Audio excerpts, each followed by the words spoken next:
Hey, welcome back to another episode of 1980s Now, a weekly examination of the importance of 1980s pop culture and its influence today. Hey, my name is Will, and joining me, as always, are my friends and co-hosts, Kat and John. Hey, guys. Hi, guys. Hello. How y'all doing? Doing okay. I realize I said It y'all. never fails that as soon as we get together, I feel a little bit better than I did before we get together. So, doing well. Huh. Same. Yeah. Same. Yep. Yes. And I feel less nauseous now because time has passed. Oh, we can fix that. After John sharing secrets of Southern cooking. Yes. Oh, that's why you said y'all. Yeah, I realized that. Yeah, I was Yeah. incepted Hey, there y'all. briefly. Hey, hello also to everybody watching us now live on YouTube and or Facebook as we stream this episode of the podcast. I see some names here. Owl, Miss So, Marcus, Darth, Karen, Brandon. Hey, Brandon, I owe you something, buddy. I'll make it up to you. Promise that it's been so long. Oh. Is it a sock in the jaw or is it something good? Oh, I owe you something, really buddy. good to make it real good. Hey, Nick. Nick's here. Did you see that real cool thing that Nick did for Nate over in the 80s in the private chat group 1980s Now Green Room?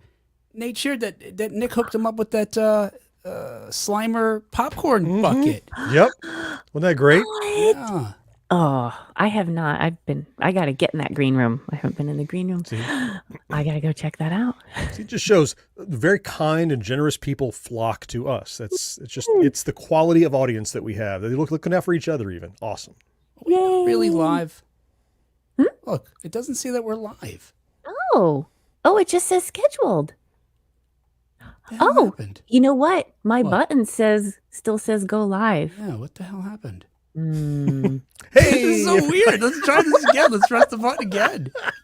Marcus is seeing us, though. Well, you are? He just commented. He said, Are you seeing us on Facebook? Is anybody else seeing us? And also, I got a notification from YouTube. Oh, eyeballs. Nope. No, I there it just is. I pressed the button again, Kat. You just Oh. What the hell was Hey. that? It's our first time using the internet, everyone. Thanks for hanging in there. I definitely pressed it the first time. Craig's here. He can see us. I He's on hope it's Facebook. recording something somewhere. We just fixed the glitch. That's all. All right, maybe none of this is recording. I don't know. Whatever. We'll find out later. Have you seen us this whole time, Darth? On YouTube. Okay. Yeah. And I was saying nice things, so I'm not going to say them again. I hope you heard them the first time. All right, here we go. You're done. Done with nice things. Nope. Let's all pretend it's a downhill. real show. Aw. Hey, on today's episode, I'm going to share with you the real, true story of what might very well be certainly the simplest, I think, but also the most audacious heist, certainly in the 1980s, I imagine, but maybe in all of, I don't know, at least the 21st century. Whoa. Maybe, I don't know enough statistics or facts with regard to heists just generally, but I think this one, it's got to be up there. And when you put in how easily it was accomplished, I think that makes it even more valuable. But more fascinating is what happens after. I will be sharing with you in a little bit. Before that, though, we're going to review current news stories related to 1980s media, including Knight Rider's got a digital pinball game, and I'm super thrilled about that. I just need to hear the Knight Rider theme, and whatever the product is, I want it. The Thundercats live-action movie is moving forward. I really thought they were going to probably bail on that. Before we ever saw anything, but no, it's going forward. And we have this list that nobody asked for from the Hollywood Reporter of the Ghostbusters films ranked. And I normally wouldn't bring up listicles, but Yeah. I don't know. This one just hit me a certain way. And I'd be curious about your opinion. Me too. Yeah. Huh. It's curious. Oh, Marcus said he saw the countdown as well on YouTube. Oh, Maybe good. it's just not Facebook. Well, no, Craig's responding as if we're on Facebook, our Facebook Live. So, Craig is on. He says, I see you? Question mark. okay. I know that didn't help, Craig. It wasn't definitive. Maybe. How was that intended to be? Now, Craig says, are you going to do the true crime voice this time? What did I do last time? Well, I think he's hoping that you're going to do it just like I am. But he said this time. Hmm. I don't know Well, what that implies. I don't think it I think implies it's that- anything. every time you do it, you go, I'm not doing this again. So we're hoping that you continue to buck the trend of you canceling yourself, that you'll actually continue to do it. So you're like, I can't do this anymore. That's right. So, Now you remind me. I don't want to do it. See, But I probably will. But I probably will. Craig says, sorry? Again, not helpful. Yeah. Are you sorry? Anyway. Yeah. We don't know if he is or not. Oh. Hey, anyway, before we get started here, a quick announcement. Hey, I wanted to let you guys know you should look. She's been on our show, Liz Worth. She is an amazing journalist, writer, and host of our own podcast, Forever 80s Podcast, and she was on our show not too long ago, just a few weeks ago, and I was on her show, but I didn't know it was set to air last week, so it's already live. So go and check it out. You might have to look an episode prior, but you should check out other episodes of Liz's as well. She is the way she talks about 1980s pop culture, but differently than we do. Yeah. Trying to answer the question why 80s pop culture is so enduring. We're not wondering why. We're just talking about how. Yes. It is. And unlike our show, she talks to a new guest every episode as well to try to get to the bottom of it. Talking to folks that have some connection to the 80s pop culture or another. Yes. And may help her get closer to that answer. Anyway, Forever 80s Podcast, there's a link in the comments below. Definitely check it out. I like Liz. She's awesome. I already listened. There was you did? Yeah. Okay. Listen, yeah. Yep. Now, I got to tell you, look, I only would tell you guys this, and I said this to my wife too. I kind of felt like talking to her like the first time I talked to John. Now, I didn't fall in love with her like I fell in love with John. Aww. When I was on his show. But I felt like, I had this feeling like, and she and I have spoken twice now, hey, I think we could be friends. We were just kind of vibing and talking nerdy stuff in a way that was very easy, I thought. I don't know. But then immediately after I was on her show, I was like, I hope I didn't blow it. This is how I felt with John. I hope I didn't blow it. Maybe I came on too strong, like, right? Go ahead, John. I feel like, Will, you're probably at friend capacity. So if you're going to get any new great friends, you're going to have to run it by your current circle of friends to see if we will allow it. We need veto power, that sort of thing. I mean, she's a lovely person, but I don't know if I want to share you with yet another person who's going to absorb your time. So that's how I feel. I think you're flattering me too, John, when you say I have a circle of friends. I don't know that I have enough to make a circle. Maybe a short line, a segment, line segment. A C? You? Do you have a triangle of friends, perhaps? Yeah, that's right. I have 3 friends. There you go. 2 of us are here? What? All right, hey, let's get caught up on 1980s news. You have to do the dance. Oh, Hey, as reported by ComingSoon.net, as we just mentioned, Pinball FX adds Knight Rider DLC. Now, John, you're the video game expert on the show. I'm not familiar already with Pinball FX. Is that a brand or a product that you know about? It is, right. So the company, I believe, is named Zen, and they have made many pinball games over the years. And they had Pinball FX, Pinball FX2, Pinball FX3, and now they have this new platform that is cleverly titled Pinball FX Again. Just like when someone reboots a movie and they call it Roadhouse, just the same as the old Roadhouse with no distinction. But it is a platform that they often very cheap or give away, and then they make money by the downloadable content buying the tables or sets of tables. But it's very well revered, even amongst pinball aficionados. But it's more than just replicating old tables, as you're about to talk about. It's making new things you couldn't do in the real world on a pinball table. Right. Wow. Yeah, I was a little confused. I watched this video and I'm like, what is going on here? And how can I play this? How can I experience this? Yep. And they could do pretty fantastic things on actual pinball tables today. I think for the first time when I was SFGE last July, that some of the pinball games I played there with the different actual physical models moving things around. Crazy. It was pretty fantastic, yeah. But obviously on video, as you pointed out, there's obviously even more you can do. Well, as we're teasing here, Zen Studios announced that Pinball FX is getting a handful of new tables based on popular classic NBC Universal television series. The new tables will be introduced into the game May 16th for PlayStation 4, PlayStation 5, Xbox One, Xbox Series XS, Nintendo Switch, and PC from some of the biggest shows that NBC Universal's ever had to air. No series this time around include Xena, Warrior Princess. Okay, that's fine. Battlestar Galactica. Now, it's not my Battlestar Galactica. No, not yours. Right. It's the newer one, and that's fine. Well, Most important. the newer one is also awesome in its own right. Have you never watched it, or it's just not for you? I think I tried the first episode. And Really? Yeah. Yeah. I didn't see Dirk Benedict, and I was like, I'm out. He was not Lauren there. Green, That's true. I'm out. Yeah. But most importantly, as we mentioned, is they're going to be featuring a Knight Rider table.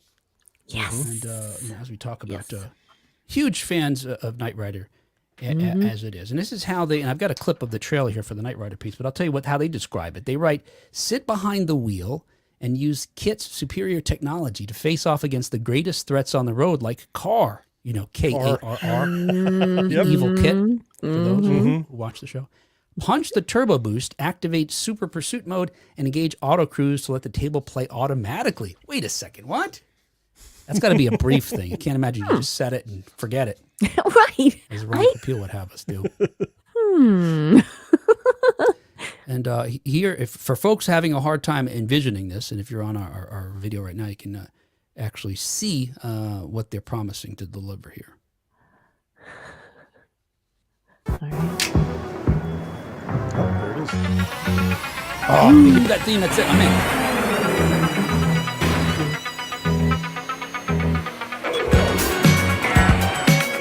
Looks like an actual pinball table there. This is it, Michael.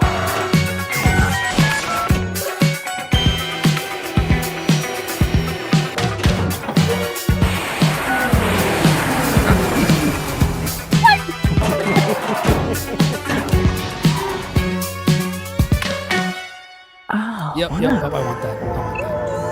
I want this too. How can I play this? Oh, Oh man. yeah. I love it. And you look at that trailer, and they're all gimmicks that they kind of constrain themselves to what you could do in a pinball machine. Yep. But the first time one of those cars went off the rails, that machine is busted and it's out of order, right? It's all things, Yeah. cars flying through and spark effects and stuff. But yeah, it looks fun. Yeah, and unfortunately, I was looking. My dad was looking to get a pinball machine, so I went shopping with him at some place that rehab and sell vintage ones and new ones too.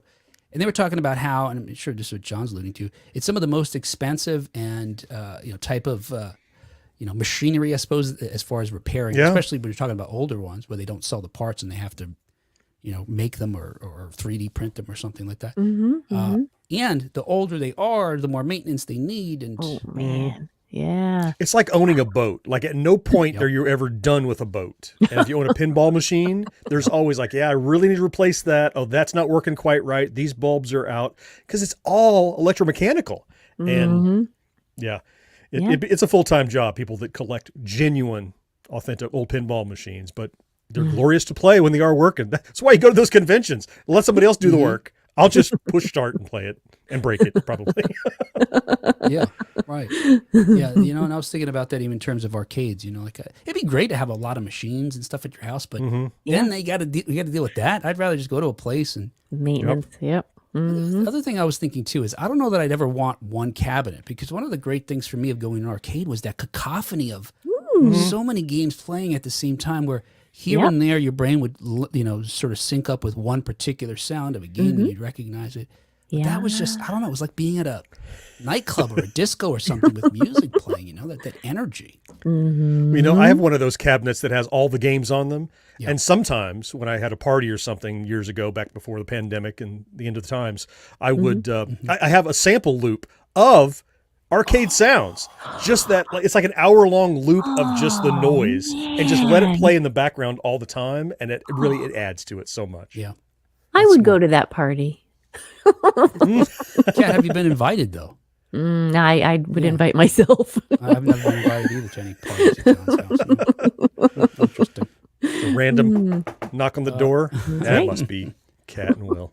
Per Mel Kirk, the COO of Zen Studios, he says, quote, many of us grew up watching these legendary series through the past decades. Our team, avid fans of these NBC Universal TV classics, gleefully jumped into creating these new experiences. Yeah, I bet.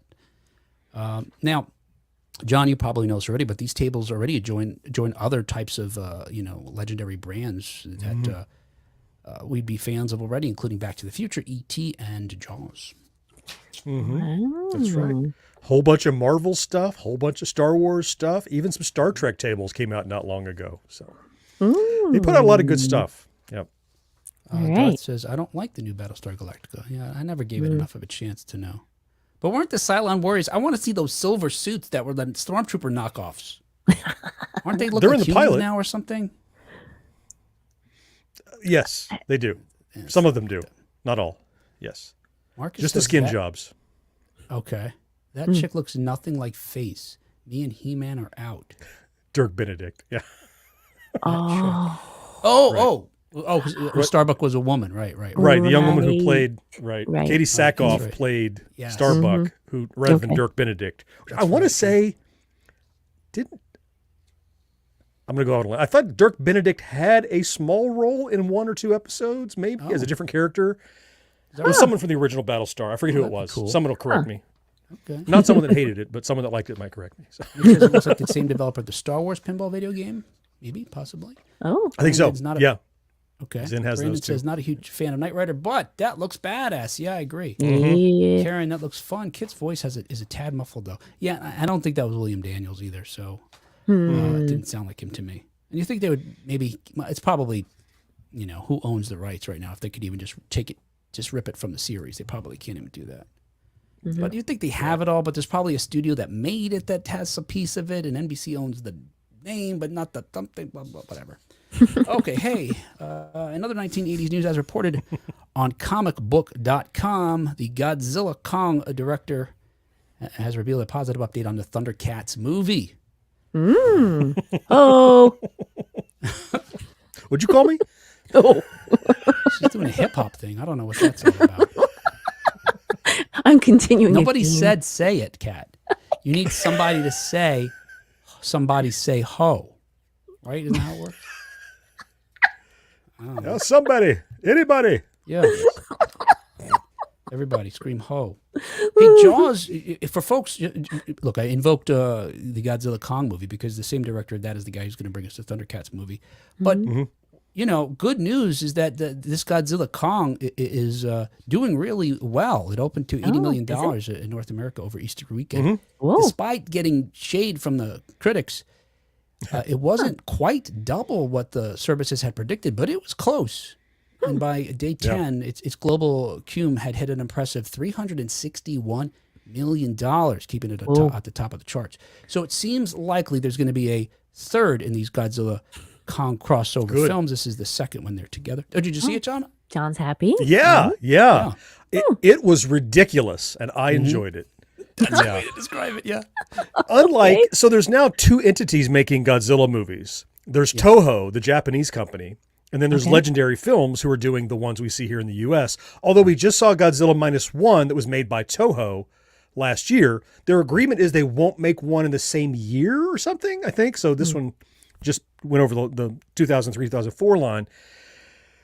Whereas Godzilla -1 was a Godzilla movie that was all about the people and you cared about the people. Yeah. Godzilla Kong was all about the monsters. Yeah. And the people were just the ants running around that were totally, it's like, oh, did we just kill 30, 40 people? That's not important. Oh, my God.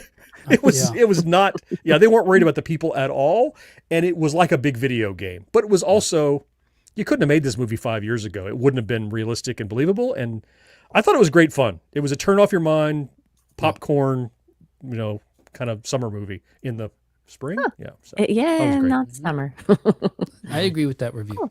That's all it was. Just silly entertainment. Did you see it as well? Yeah. Yeah, I saw it twice, actually. What? Not exactly on purpose, but You went to see it with- accidentally saw a look, movie. I saw Whoops, all I of saw the a ones. I've seen all the films in this franchise so far, which began with I want to say King Kong was the first one, right? Was it Skull? The Skull Island, maybe? Yeah, I think Skull Island might have been the first one. Yeah, before we knew they were going to do this crossover, before they knew probably. But so a friend of mine that I had seen Skull Island with years ago said, "Hey, you want to go see Godzilla?" And I said, "Yeah, of course." So we went and we had a ball. And then a third friend of ours found out the two of us went without him and was mad. So then we went and saw it again with him within a week. So there's your triangle of friends. And There you go. That's it. Yeah, you guys are in it. there? Did you think you guys were in the triangle? Oh, no, I wasn't assuming that. Oh, okay, yeah. That would have been Pentagon. Yeah, no, right. yeah. Anyway, so yeah, I saw it twice, but it's silly fun. And the one headline I had seen a review was like, it's the kaiju movie didn't know you wanted or something like that. And I was Yeah. like, oh, okay. Yeah. Certainly silly. Yeah. Yeah. Don't pick it apart. Don't look for the science in it. Just enjoy. Yeah, it's funny, John. You said about you couldn't make it a few years ago, and part of it, I think, for me is the effects, right? Because I wasn't. It's clearly most of it's visual effects, like overwhelming, because most of it, as you mentioned, it features the monsters. But I never really was like distracted by it. I just kind of bought into it for the most part. All right. Anyway. I'm not going to add this to my watch list, though. I'm fine not seeing them. Yeah. No, it's fine. If they happen to come across my vision, I will watch them. But I have too much else to catch up on. Okay. I'm sorry, John. Like a cat gives us updates on Disrespecting the what she's giant gonna monkeys. Yeah, I know. It's You don't want so my update? fickle, isn't she? With like, yeah. I on my list, I move when I watch something, I move it down to a whole section of what I have watched. Look, I love you, Kat. I love and adore you. I have no idea what John's watching on a day-to-day basis. I didn't even know if he saw King Kong. I had to ask him now. Should I tell you more? I can every time I watch something, I'm gonna let you guys know. I feel like I know a lot already. This is what I'm saying. I thought she was going to tell us that based on her opinion of us, she moves things on or off the watch list if she's happy or upset with us. Did Will suggest this? Not that movie. Not talking to Will today. Right. I could do that because he just said I love you, but so I don't know anything. Oh, it's true. Yeah. It's true. Did I say but? I don't know if I said but. Maybe you didn't. Okay, I might have. Maybe you said but. And but. I gotta save my voice. Anyway, look, the movie's a success, and so we're gonna get a third one, no doubt.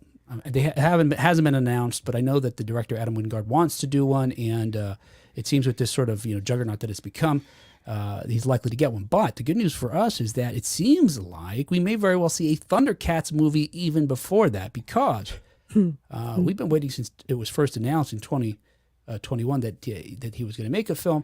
And the good news is, like so many other projects we've been promised, and that seemed promising, this one has yet to be abandoned. In a new interview for the Godzilla Kong movie, Wingard confirmed that Thundercats is still in the works, saying, quote, Simon Barrett and I are still actively working on the script. We finished our last draft basically right when I was going into production on the latest Godzilla Kong film, and we just had to put everything on hold. But right now we're actively working on it again. So whether that means it's the next thing to do, I do or not, I'm not sure, but it's a top priority. Now, what I thought was really interesting is, like many of us who've had fantasies of maybe what we would do one day, when we grow up, that kind of thing. It turns out that Wingard's been working on this for a lot longer than just 2021. He explains that his obsession with Thundercats came in high school at a time when he was learning that he wanted to be a filmmaker. And as a result, he didn't pay attention in school and it got terrible grades.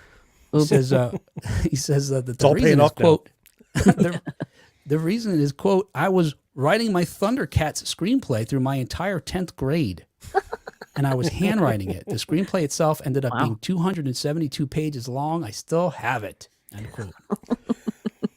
I wonder if any of that's going to be in the actual movie when we see it. That would be pretty if it's written by a 10th grader, it's got to be good. Hey, yeah, John. A 10th grader could have written that Godzilla movie we just watched. You're not wrong about that either. I mean, it did feel like at times it could have just been kids playing with dolls, and that's probably how they came up with some of these sequences, right? Maybe I should watch this. It sounds entertaining. There's this giant portal that you go through to the hollow earth, and I just imagine, that's like a blanket they have over a laundry basket, and they throw the monsters in there, right? It was just always like kids playing in a playground, yeah. And when the one, I'll say this without spoilers, when the one ape used the other ape as a weapon, I love that part. That was the greatest. Ridiculous and fun. It's just over the top. When I think about this Thundercats film, though, I can't get the stink of the 2019 Cats movie out of my brain. Yes.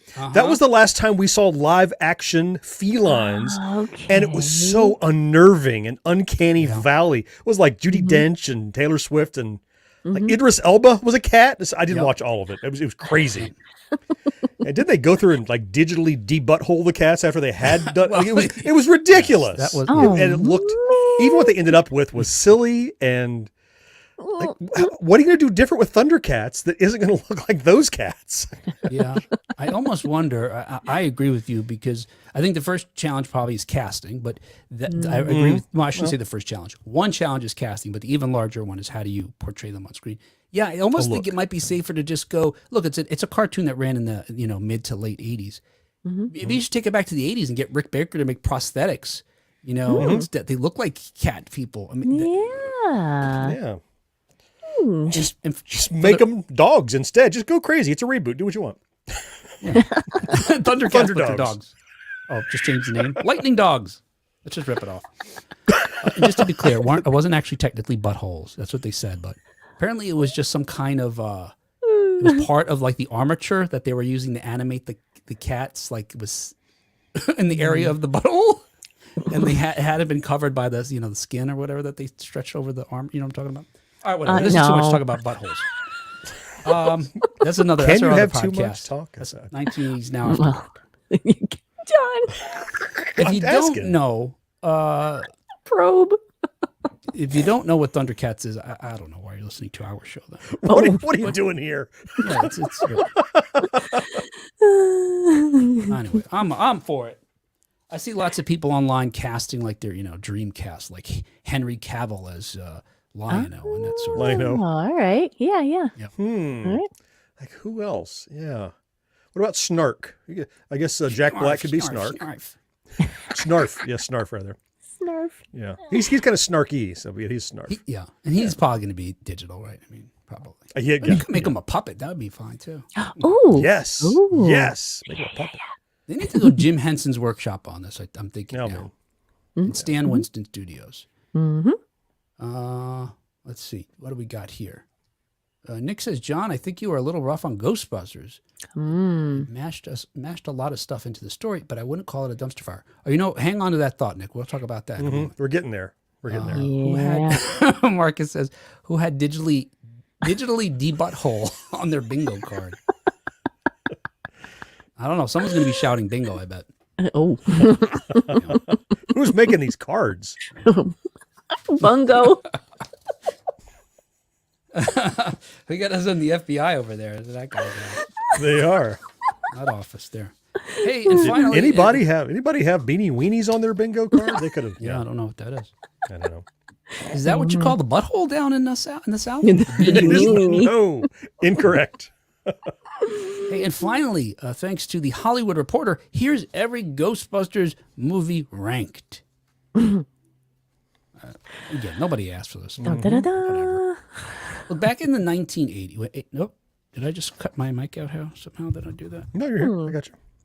Oh, I think my headphones are going out. Oh, it's I my hear headset. you. That's what's going out. Uh-oh. Back in the 1980s, nobody knew how the Ghostbusters, the original film, was gonna do.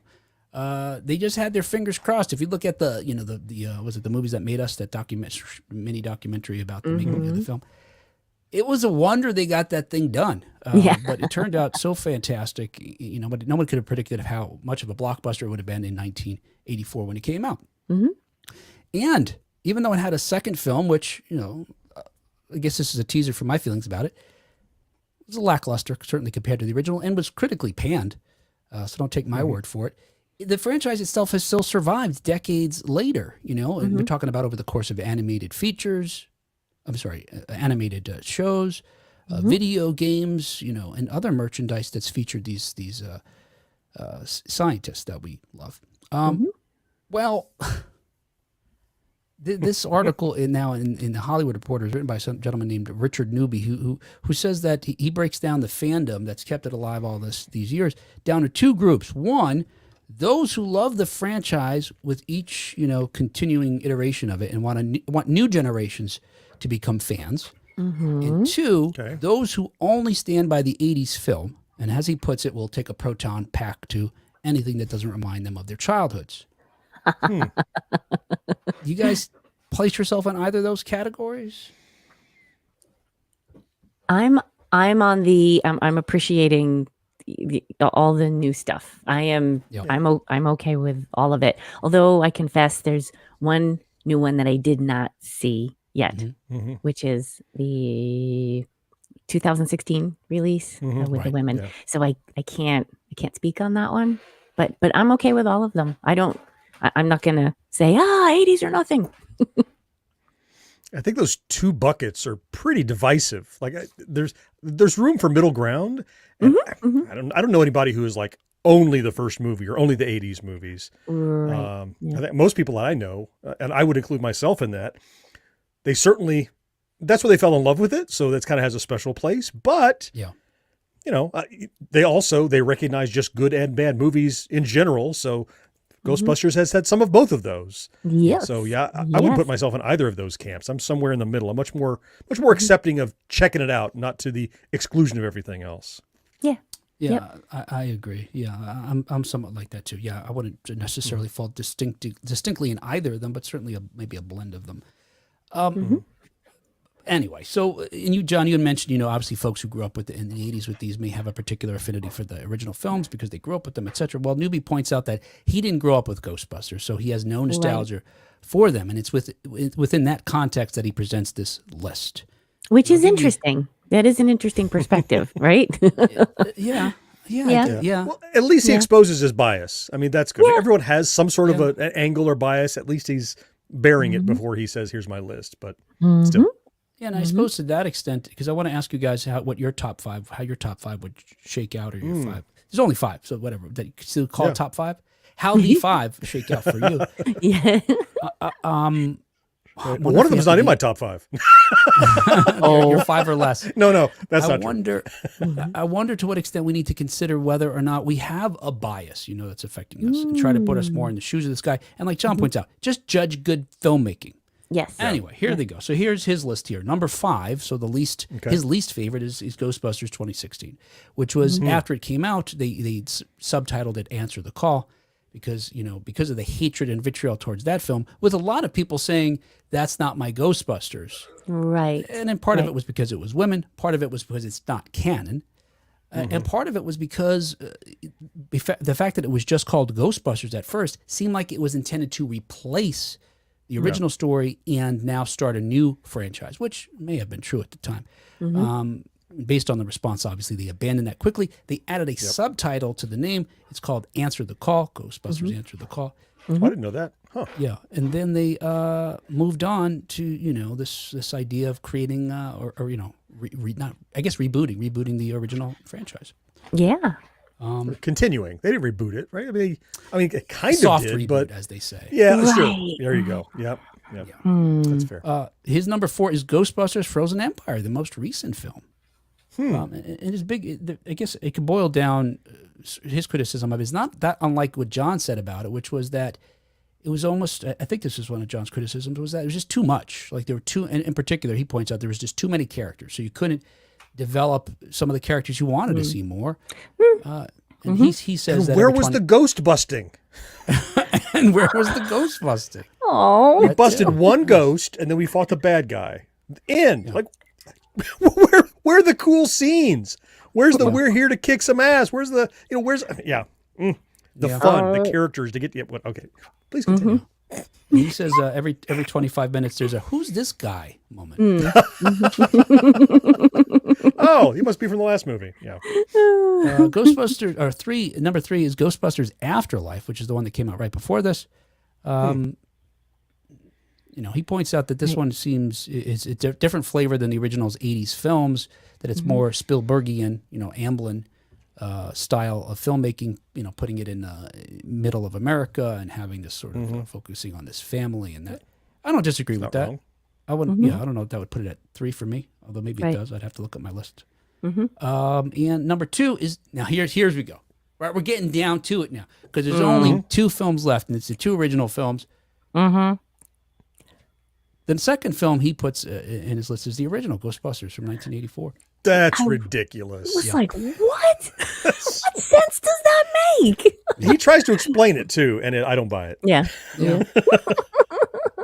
And part of it, one of the things he explains is that it seems too serious. It lacks jokes. It's not as lighthearted as other installments.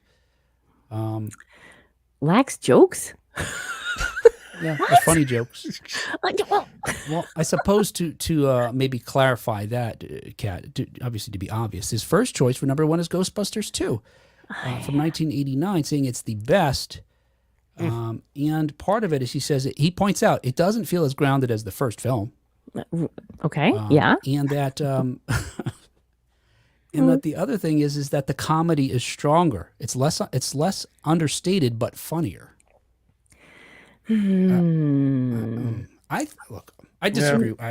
Yeah. The last three 5, 4, and 3 we could argue about those placement. And my numbers don't line up with his at all. I don't think we have a single one in agreement. Right. Maybe one. Maybe one. But exactly what he criticizes 2 and 1, the first 2 for, is exactly why I like them. I like that one is more grounded. Yeah. I like that the comedy feels is more real. subtle. Yeah. Yeah. You want to be a little scared, a little concerned, and have the humor come from that sort of the tension of dealing with these supernatural things. Incredible. I was about to say 5 o'clock, right, or 8 o'clock, whatever it was. The little things like that people don't even know you're quoting Ghostbusters unless you're really a fan of Ghostbusters. Right. It's the subtlety of the humor and it's not jokey. It's comedy out of the situations and the people. I think we're saying the same things. Yeah. Yes. And I would not say that Ghostbusters 2's comedy is understated. It's fairly broad. I mean, it's slapsticky at time. Yeah. Oh yeah. Yeah. And there's, I don't know, there's a distinction to be drawn between, the type of sort of borderline, slapstick stuff that we maybe saw in the first film with Brooke Moranis' character maybe, but I don't know that you could even criticize it in that way. Right. Yeah. Anyway, I think this guy's got it all wrong. And we can't say it's because of nostalgia or lack thereof. As he points out, I just think he's just a terrible reviewer of movies. No taste it's subjective. I mean, we have our own opinions, and they're all wrong too for somebody, but they're right for us. Well, I'll tell you if you're right. He tries to explain it at least. He doesn't just go, "That's garbage." He explains his reasoning, even if we disagree. Sure. So yeah, I suppose. Yeah. All right, what do you guys got? What is your top 5? Kat, do you have a top 5 there of Ghostbusters? Well, knowing that I still haven't seen one of them and I don't know where to place it, but we'll I leave that haven't. off the list. Yeah, we'll leave it off. I haven't opened your mine. top 4. There you go. Yes, that's all I've got. Okay, well, my number 1 is the original. Like that, it can't be anywhere else except in that spot. Yeah. And my second favorite, I guess I'm going from 1 to 4. I'm not leaving you in suspense. My second favorite is Afterlife. Okay. I really loved that movie. I really loved it. And part of it might have been I was experiencing it. Like I went out and saw it right when it came out. And I didn't see Ghostbusters 2 until recently. I did not experience that at the time it came out. Okay. And so I didn't have attachment to it as well. Like I do think that plays a little part for me. So Afterlife was my second, and it's really hard for me to choose actually because I liked Frozen Empire. I really enjoyed it. I don't know which one to place at 3 or 4 between those two. I think because it's fresher in my mind right now, and I did really enjoy it, I'm going to put Frozen Empire at number 3, and then Ghostbusters 2 at number 4. Okay, cool. At the bottom. Wow. I'll report back when I watch the 5th movie. See where that slots in. See where it slots in. Yeah. Yeah. All right, John. Yeah. So I'll go 5 to 1, just like our article did. I put the 2016 reboot as number 5. Not because it's women, not because it's a reboot, but in general, we talked about before. I just lamented the opportunity they had available to them and did not take to do a continuation. They could have done the same movie as a continuation, I think, in canon. It just feels like a total misfire. The film in its own bubble is okay, but in the pantheon, no. And then number 4, I would do Frozen Empire. Okay. All right. Yeah. Again, not that I dislike it, but the other 3 I like better. Okay. You did call it a dumpster fire. I did. I mean, for a Ghostbusters movie, it was an enjoyable film, but it's so cluttered. The things that I wanted to see, Yeah. That it just, again, bust some damn ghosts in your Ghostbusters movie, please. Yeah, the only ghost we had a girl ghost who walked around. They never busted her, and she actually whatever. Dumb. Number 3, Ghostbusters 2. I'm sure it's there because of nostalgia, because it has the original cast in the original era. But even at the time, I found it very distasteful to see these people I've seen as heroes washed up and entertaining kids at parties and being disrespected. And it just, even though they righted that ship, it bad taste in my mouth.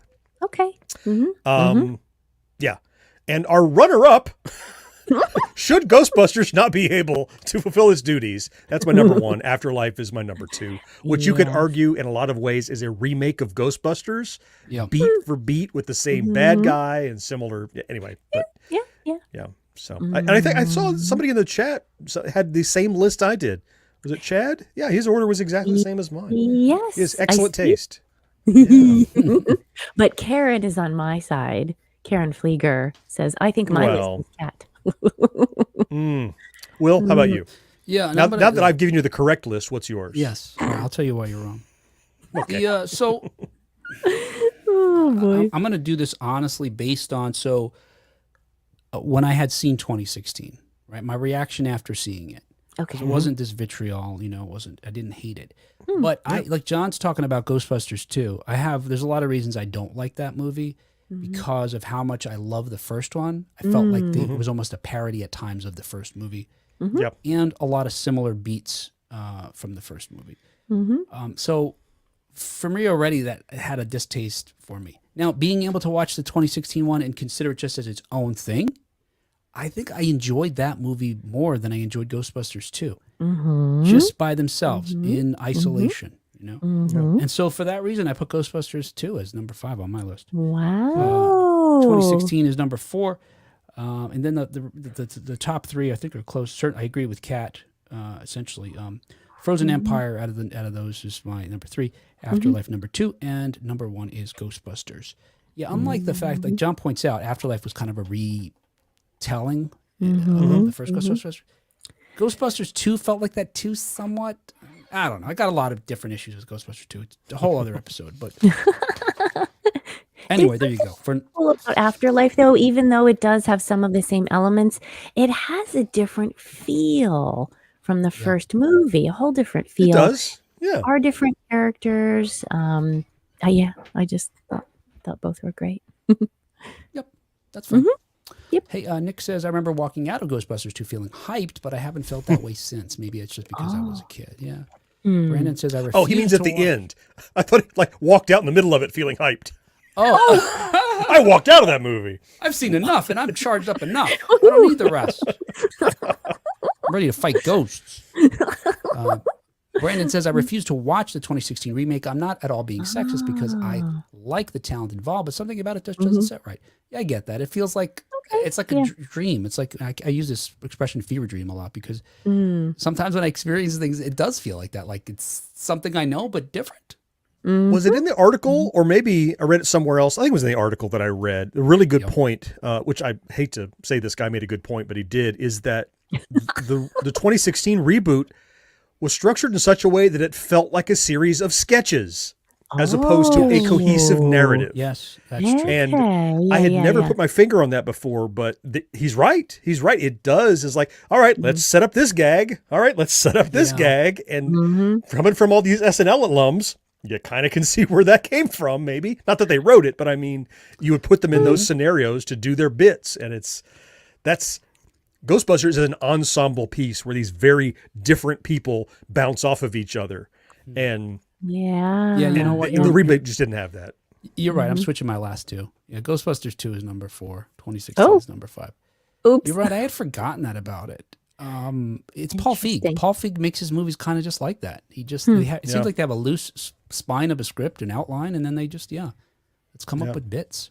Interesting. I did see in the article though that there's an extended version available. Apparently, that's interesting to me. I'd like to see this. That really changed it. 17 extra minutes, and the person who wrote the article said it felt like a completely different movie. I can't imagine any 17 minutes would fix all those problems, but I'd like to see it. Yeah, I'm curious. Someone wakes up from a dream in the last 17 minutes. Maybe it's there. There's a 15-minute part at the end where it's all Yeah. canon and it was a dream of It's someone. Dan Yeah, Aykroyd perfect. waking up from a dream Oh. right after he got oral sex from a ghost. Oh. Again. Fans know what I'm talking about. All right, hey, did we talk about our notes already? I don't know. Oh, Craig says there's a version with the two guys from F Troop and the Gorilla Count. I want it to. You know, now I was thinking the next to move away from that. Maybe we talked about this last time. I was thinking to move away from this Ghostbusters thing. You know, because John was talking about how it's kind of the same thing. You know, over and again. Let's do Dan Aykroyd's one with the time travel and The they're in time outer travel one. space, and it's it's like multiple timelines, all this kind of stuff. And then we could have let's have those guys. Let's have the ladies in there too. Let's throw them all in there. Let's get the real, the real Ghostbusters animated versions of them in there too. Yeah, that'd be fun, I think. Karen says, I thought the Roger 2016 Rabbit. was fun. I agree. Michael says, all I know is if High C Ecto Cooler was awesome, it was awesome as a kid. Oh. Chad says, Chad's, lest you pointed that out. And there you go. Marcus right in Will Caves. And Will Caves. Yeah, look, Marcus, that shows how mature I am. That I could See there? He's open to grow. other opinions and information. And Yes. that's the scientist in you. Yeah. All right, hey, that was 1980s news. Back off, man. I'm a scientist. All right, here we go. Here Let's we just do go. Yeah, let's do It it. is really like good. a self-imposed torture of sorts. Again, So I'm just sorry. jotting down a joke that I did not say during that segment and I think is inappropriate, but I'll tell you later. Oh, So we could add it in post. Well, it's up to you. It's inappropriate. Okay, we'll record it later. Now we're just all gonna be wondering. I But he oh, won't that's all forget I'm it. doing now. Yeah, good. Does it have anything to do with Beanie Weenies? No, Cat. No. That was pre-show. That was too many stories ago. Yeah. All right, hey, as I always want to say as promised, but I don't know that anybody wants to. As threatened. That's the one, yes. I'm going to be sharing with you this true story from the 1980s. A special thanks to our good buddy George Krupski for researching and in writing this tale. Oh, yay. All right, I think that's it. Just for you folks listening, I'm going to do a silly. Well, I'll say this for everybody, but I want to point out one production note here. Let's see. I've got to change my screens. So I'm going to use, partly I have one piece for new true crime music. It's going to be like the stinger at the end of each, paragraph. Ooh, And then okay. I'm using the old, the usual one for the back, the, whatever they call it, John, what they call it when they have just something playing in the background, The backing track? Sounds good. Ambiance? damn it. There's a word that's escaping me. Anyway, I'll make something new that goes along with this stinger that you'll hear in a moment here and understand why. You'll understand why they need to match better. Music bed? All right. Anything else I need to say about that? What else was you say?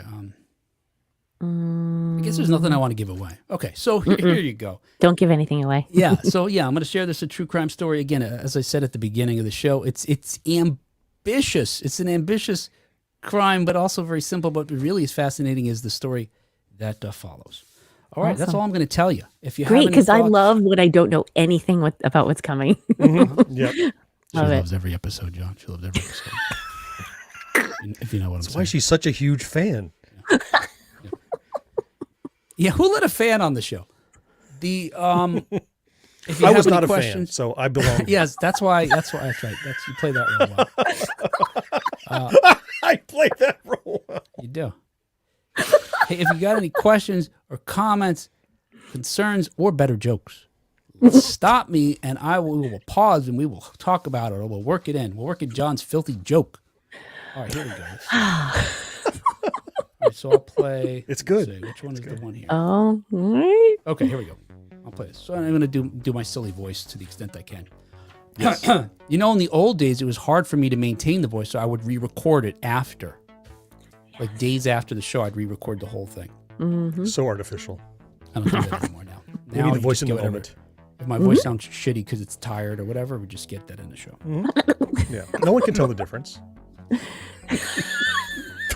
I'm not telling. 1981. Here we go.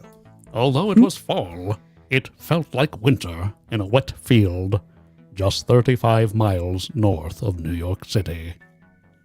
The unseasonably cold weather presented a particular challenge for the men standing about clad only in Roman togas and sandals, Oh, okay. sinking ever so slowly into the mud. The fledgling actors stood ready to perform in an unprecedented movie. The most expensive gay porno ever filmed. Wow.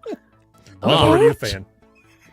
Much like their footwear, the production had become stuck. The film's director and star were at an impasse. With I love when he does that. I really got a typo here. I love the With the mysterious, with their, let me say this sentence again. The film's director and star were at an impasse with the film's mysterious financier. The mononym, I shouldn't have written this word. Mononymous George. The mononymous George. mononymous? I think that. Like Cher. Monomonom. Or Prince. Do, Or those foolish people. Monomonom. Do, do, do, do.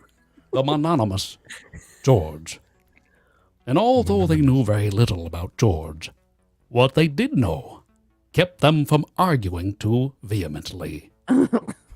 George had a limo, 10 pounds of cocaine, and a suitcase full of money.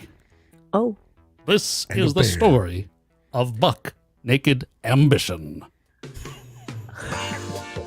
oh, oh, no. Yeah. Uh-huh. Yeah, so there you go.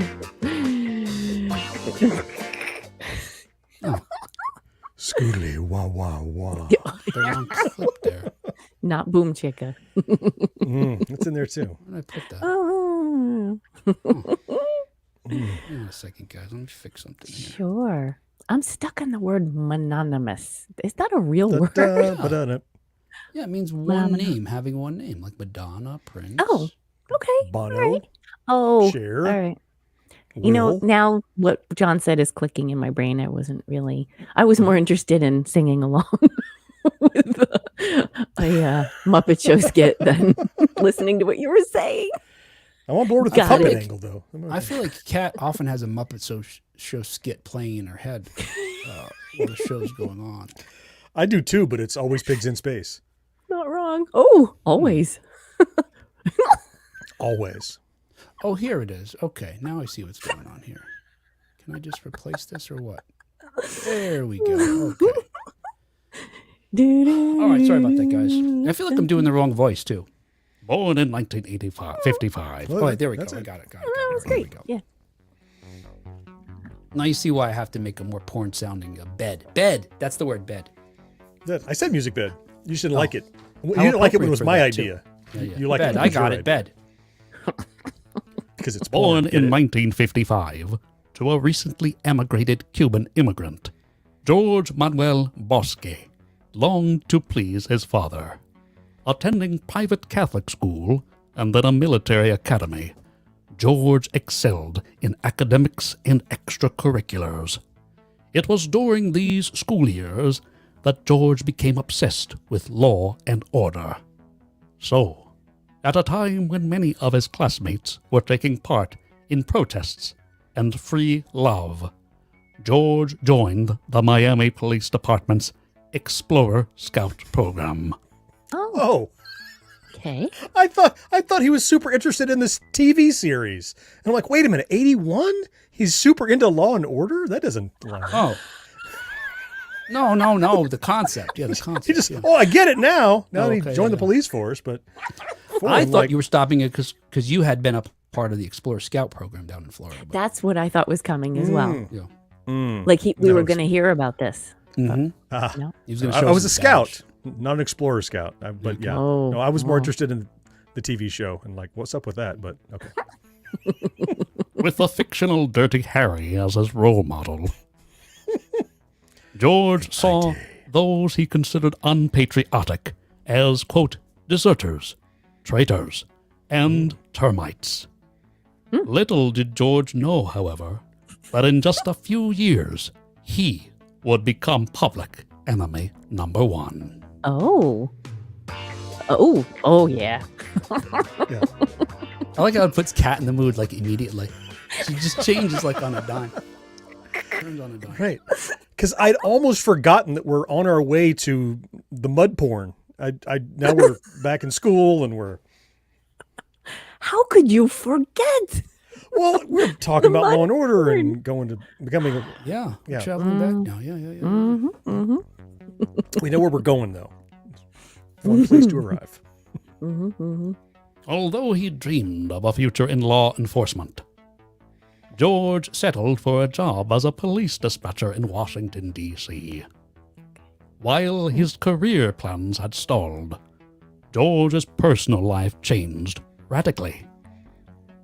For years, George had been keeping a secret from his father and perhaps himself. He was gay. Now, Okay. far removed from his childhood home in Florida, George became a more honest version of himself. And that's true today, too, right? That must happen today, too. People get the hell out of Florida, like, finally, I could be myself. Maybe more so now than in 1981. Or Yes, even more. Or in, Disrespecting Florida. We deserve it, but you are disrespecting Florida. By 1975, he met and fell in love with Carl Denton, a habitual runaway who had spent some time in juvenile homes. The two outsiders quickly bonded and moved in together. But George feared that the distance between the U.S. capital and Miami was not enough to keep his secret from his father. So, the couple moved across the country to San Francisco. Wow. But, sorry for two butts right there, back to back. Oh, nope, okay. bring on the butts.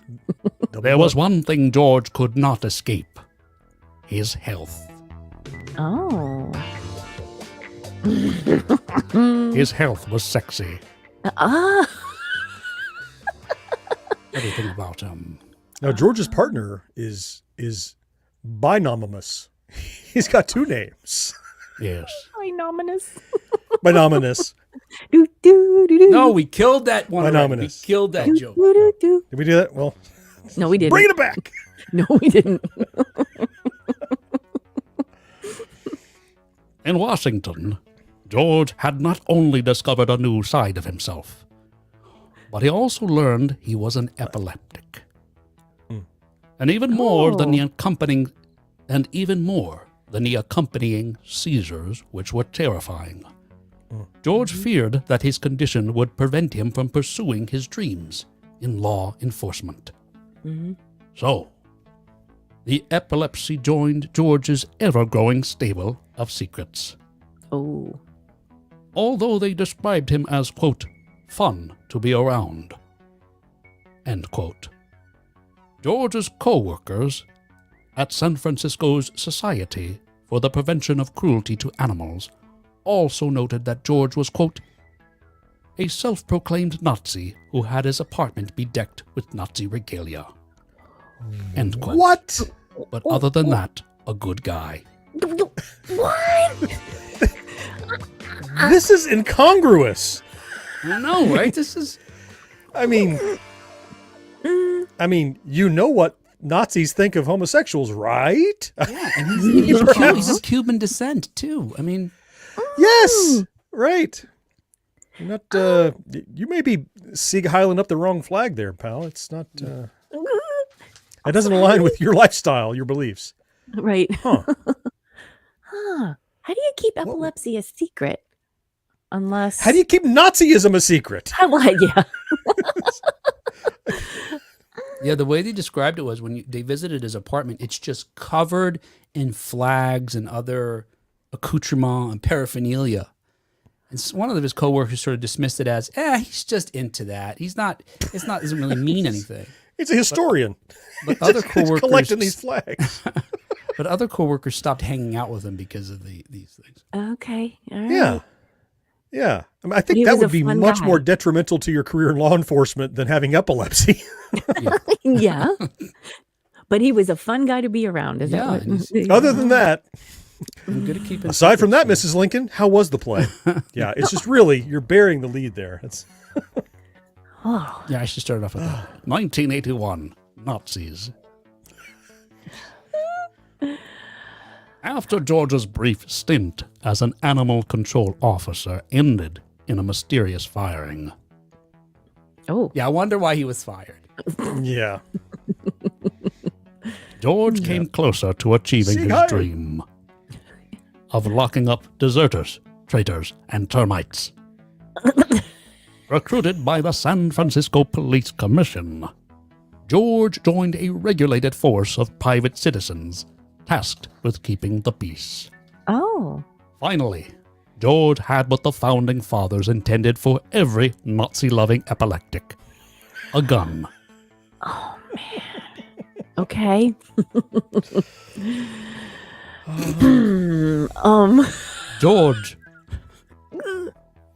George, however, couldn't control his excitement or his weapon.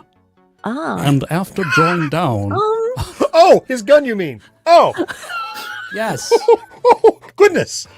Why? Oh, here we go. no, Sorry, baby. I can't control my weapon. George, however, couldn't control his excitement or Mind if his it's weapon. And after drawing down on an acquaintance's girlfriend, whom he also handcuffed just because he could, he was fired. When George reapplied weeks later, however, presumably wearing a fake mustache or something. I'm not that guy. This time he's wearing his SS uniform. He's a brown shirt, yeah. Or you wouldn't look at my face. Look at your craziness. Yeah. No more secrets. Well, when George reapplied weeks later, however, he was rehired. It was probably very difficult to find someone so well suited for law enforcement. Oh, there goes Will. There he goes. I kid. Got police officers in my family. I'm just kidding. It's a joke. So, as an aside here, Kat, you remember when we did Cocaine Bear? Oh, I It's a true remember. crime. Yes. And I spent easily the first 30 minutes going, where's the damn bear? Yeah. Uh-huh. And I know where we're going. We need to get to a toga stag film in north of New York, and we're still eating rice-a-roni out in San Francisco with a Nazi. What's up with the Nazis? Where's How the are we mud? getting there? We okay. need the porn mud. That was a bait and switch. Got me. I did that just to get you to pay attention. There's absolutely no porn in this. Because otherwise, John see, would, Karen. yeah. Yeah, that's right. Yeah, Karen says every time Will mentions San Francisco, all I could think of is rice-a-roni. There you go. Rice-a-roni. Yeah. Karen's on my Just writing repeat. staff. I use that because she said it. Oh, is that right? She Yes. put it in the wrong comments. Let's go straight to you. That was a private message, Karen. Oops. All the good jokes straight to me. January 1978. Since Oh. George's work as a nighttime special police officer left him free time to pursue additional daytime work, George applied for a job with the Brinks security firm. In addition to their bulletproof trucks, the 100-year-old company was known for its rigorous selection process. So, Oh, after really? So, after 3 rounds of interviews and a lie detector, fingerprint, and background checks, George Okay. was hired. Undetected were his prior arrests, epilepsy, being rejected by police forces in 3 other states, pulling a gun on a friend, or Nazi paraphernalia. This would not be the last time George would exploit a gap in Brinks's security. Oh. I mean, There it is. there's no way. I'm just glad you said Yeah. in their security. Yeah.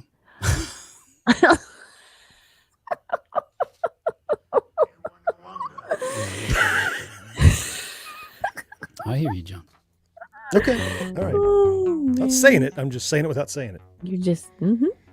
Would not be the last time. In spite of the improved trajectory of his career, I'm just going to press forward. I just want to get this done.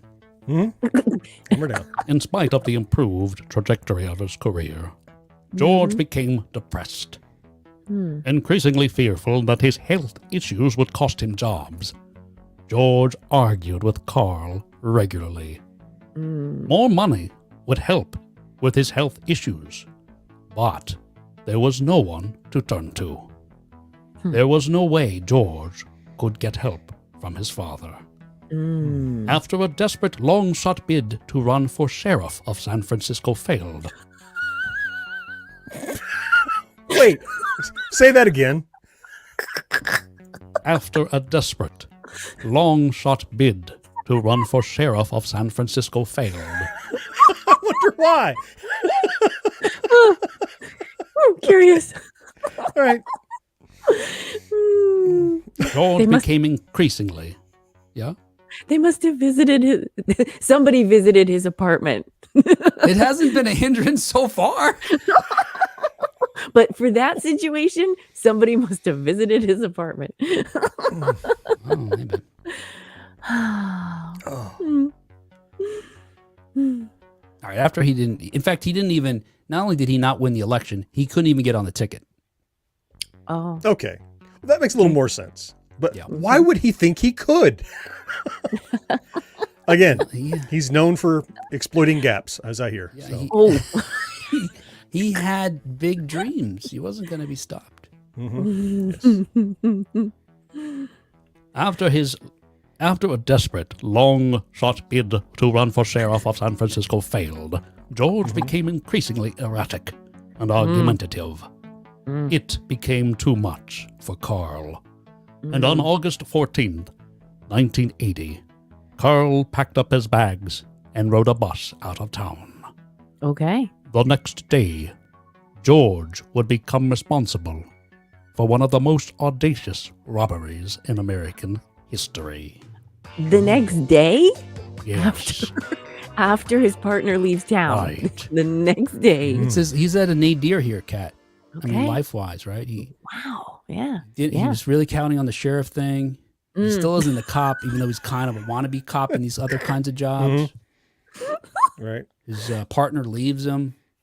There is something about that sheriff thing not Yeah. working out that just, oh man. Seems like the kind of guy that would become a mall cop, right? You often have those like a taste for authority, and yet you can't get into the regular system, and you're like, well, here's the closest I can get. I washed out of this or whatever. So I can see why he leaned toward Brinks, because that's another kind of pseudo authority. Yeah. Your authority over money, which is in your truck, I guess. But I didn't stop you from pulling a gun, I guess. But and that little sort of local, posse thing that he worked for, which was like a quasi arm of the police, Yeah, Other kind of right. mall cop sort of thing. Yeah. Except he that had a gun. He had a gun. vigilante posse. It was simple, really. The morning of August 15th, George and a fellow Brinks employee arrived at San Francisco's airport to pick up money. To pick up a money shipment of over $7 million. They were to deliver 7 large canvas sacks filled with $50 and $100 bills to the Federal Reserve Bank in downtown San Francisco. After loading the sacks into the truck, George told the driver that an airline official inside wanted to speak with his partner. It was a lie. the ruse. Yeah. With the driver gone, George did something never seen in a heist movie ever. He simply drove off. What's going on, Kat? What's wrong with Cat over there? I had a little trouble hearing anything you said after loading the sacks into the truck. because Cat, because come all I on. could think of was the music. That's low. Wow, Cat. That's low. wow. That's low. Okay. You're better than that, Cat. Clearly not tonight. The kind of crap I would say, Cat. Come on. You're better than John. Have some Come on. self-respect. Yeah. Okay. Did I miss anything important after? I have no idea. Did I? Everything. You missed everything.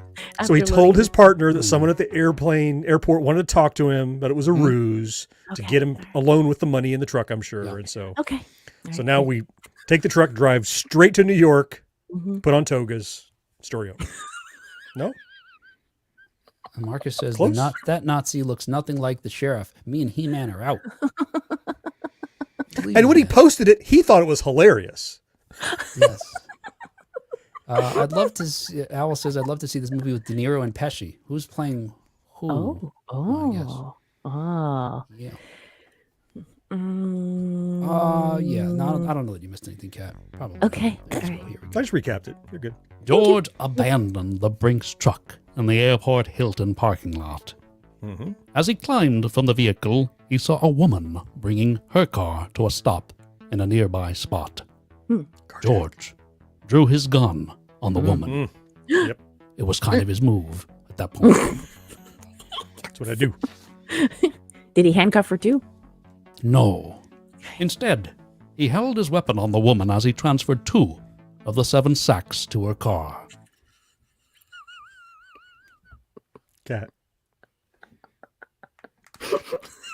I don't know why sacks are so funny. And we're going to talk about 2 sacks. Saxophone, yeah. Then he took her keys and drove off.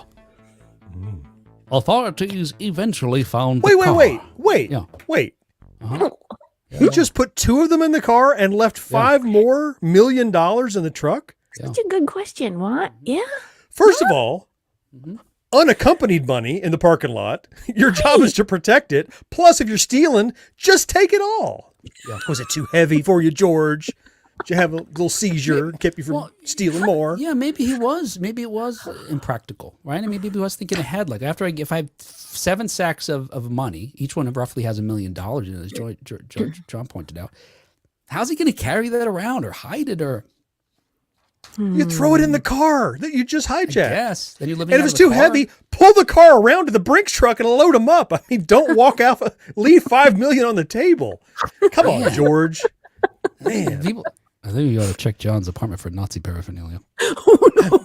I'm just saying. No, but I do have a toga and muddy slippers. Slippers, not sandals. Slippers. Slippers. Low budget. Then he took her keys and drove off.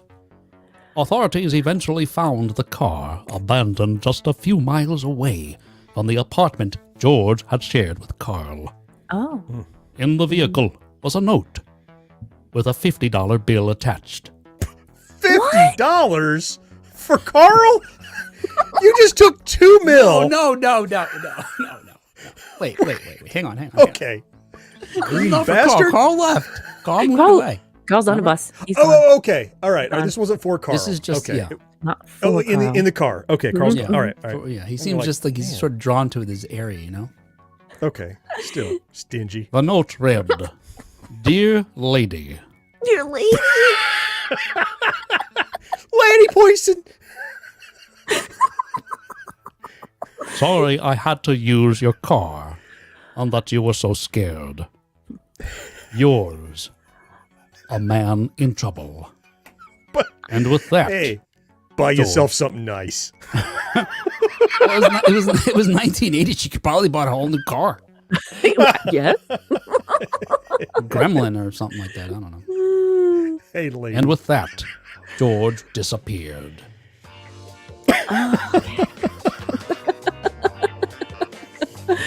He disappeared.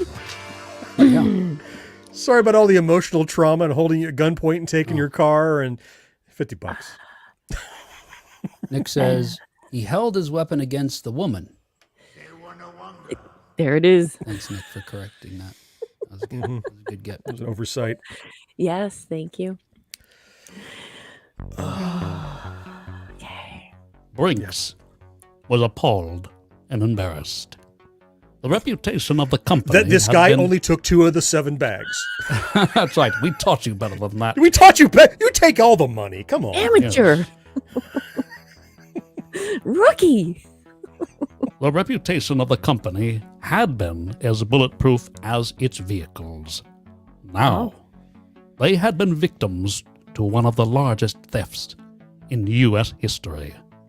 And it was perpetrated by their epileptic employee. To make an example of George, Brinks offered a $50,000 reward for information leading to his arrest.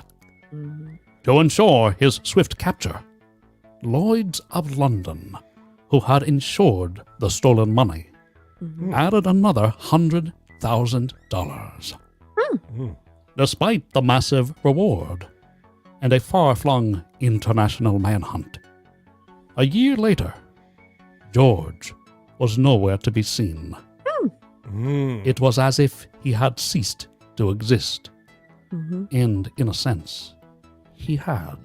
Oh. It's all coming together, right? Are we getting So closer now to we the mud? we know why Mononymous George was able to Yes. back this film.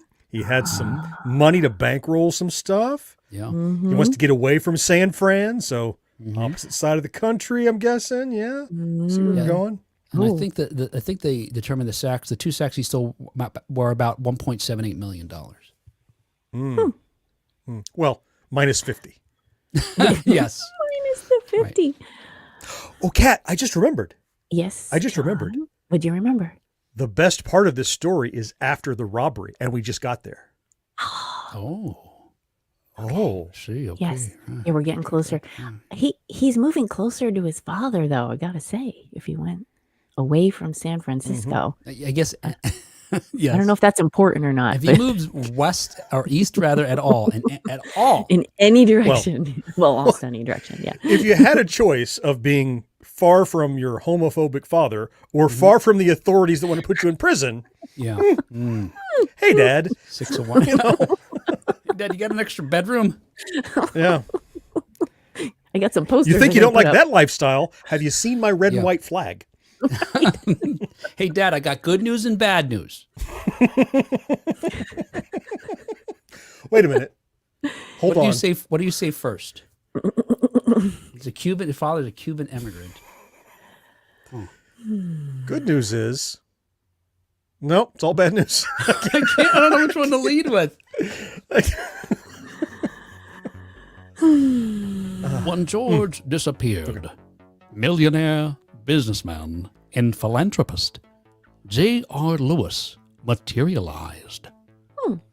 Donning this new alter ego, George reemerged first in New York, then Chicago. Cash rich, he quickly made friends among the wealthy and powerful. As his circle of friends grew, he asked John if he triangle. could add any others. Yes. As his circle grew, however, so did his paranoia. Oh. So, he never stayed in the same place for very long. And he kept his suitcases, which were now full of the stolen money, in sight at all times. After Inconvenient. Chicago. What's that? That sounds inconvenient. At all times. Hey, who are you? What's your name? No. Don't worry about the eye contact. I've just... Are you there? Hello? Where'd you go? And he's been living on this money and spending this money. So this was 79, 80. We're pushing 81 80. by now. None of it was trackable, traceable, identifiable, or maybe it was wasn't. Maybe it was far enough away that it wasn't popping up on somebody's radar. I don't know. Surprising they hadn't been caught already. So okay. Yeah. No, I think you're right as far as what we were able to do, 50 years ago, right? After Chicago, he traveled to Denver, Dallas, Florida, avoiding his father, I guess, and Yes. Peru, spending money freely on fancy clothes, 5-star hotels, and limousines, Oh. as well as with handling... spikes on top. What was that? And helmets with spikes on top. Right, and pith helmets. As well as handing thousands of dollars out in cash. As well as handing out thousands of dollars in cash. George was living... 50 at a time. Hey, lady. Yes, and with everyone had a note. Hey, dude. Sorry, right, I scared you. The salutation was already printed on it. He just had to fill out the rest. 2 genders is all we had in the 80s. George was living the life he believed he had deserved. But life on the road was wearing him down. Oh. Worn down. I mean, you don't want this guy worn down. I mean, we saw, when his partner left him, and this kind of stuff he does, when he's slamming his back against the wall. Right. Mm-hmm. Next thing you know, he'll be financing a porn. Hey, you're getting ahead of me there, yeah. Uh-oh. I know, it's called a porno. Yes. Oh, is it? I don't know. I don't even know what those are. I'll explain it later.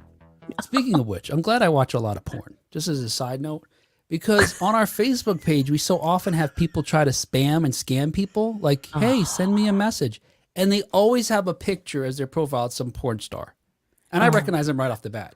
And usually I'm excited at first. I'm like, oh, they follow us? No. Here's my chance. Yeah, here's my chance of finding it.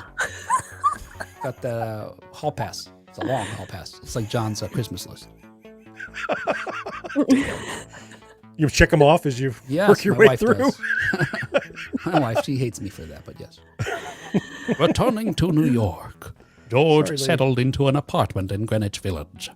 He made friends in places both high and low. Oh. Between helicopter rides, caviar, and champagne at the Waldorf, and even a $500 a plate fundraiser for Jimmy Carter. This guy's not laying low. This guy is not laying low. What? I mean, he's using a different name, I guess. Yeah. Mm-hmm. He's got that paying- mustache on. He's just paying for stuff at it. I mean, The one he used to interview where he got rehired. yeah. Hey, that worked. All right. In addition to all those other things, George became a regular fixture at local gay bars, bathhouses, and adult theaters. It was there that he met movie director Chris Covino, the man who would become the architect of George's greatest legacy. Oh. It just occurred to me, Kat. Do you think his fake mustache is like a little Hitler mustache? It occurred to me that maybe you guys thought that's what I meant. And I'm like, no, I don't actually. Well, because you kind of did this, and you're like, well, yeah, like a little teensy weensy. Like, that's a little on the nose there. And maybe if he has to really blend in with, a crowd that he knows he might be sensitive to that, he puts on 2 Hitler mustaches on either side. So it looks more like a normal. More normal. And one has a soul patch. He's got a pocket full of caterpillars and a stick of spirit gum. He's just like, how many do I have to put on today? Here's some eyelashes and everything. What do I need? Oh, God, I lost my head. It's so sad. I love that name. Pocket full of caterpillars and a stick of spirit gum. And that's got to be the name of your autobiography. It's the name of my band, actually. Yeah, it's a long name. I'm going to go with the acronym, whatever that would be. Like George, Covino was a gay man who feared his family discovering his true identity. A decade earlier, Covino had begun working on adult films to hone his skills as a filmmaker. As a filmmaker, Kat. As a filmmaker. What? Why did we need that clarification? Was that Kat? Did she bring it up? Yes, it was because Thought I Kat, I could needed already it. see you breaking. Yeah. Oh, okay.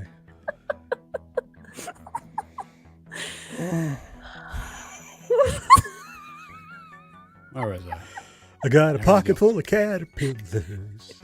he longed to transition to more traditional fare.